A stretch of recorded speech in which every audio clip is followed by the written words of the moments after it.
Hello, and welcome to the Graco Education Center. Now that you've unboxed your new sprayer, let's get it hooked up to your drill.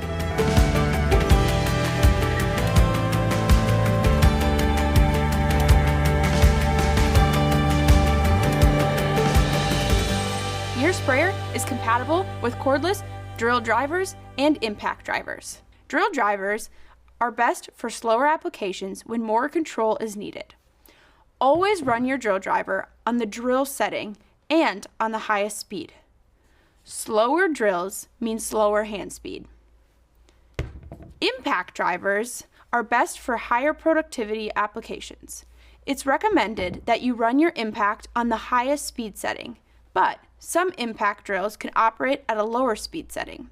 This is when practicing on some scrap cardboard can help make you feel more comfortable. Faster drills mean you can move faster. Now that you've chosen the correct drill, let's get them hooked up.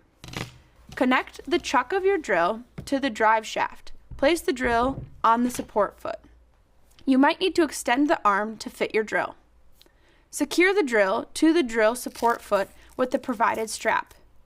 If you have the optional detail cup or would like to operate the sprayer in gravity feed orientation, your drill installation is similar, but let's walk through it quickly. Flip the drill support 180 degrees. Connect the chuck of the drill to the drive shaft of the sprayer. Place the driver onto the drill support foot. You may need to extend the drill support arm to accommodate your drill height. Secure the drill to the drill support foot with the provided strap. Your Cordless Connect is now ready for paint. Thanks for visiting the Graco Education Center. We're always here to help.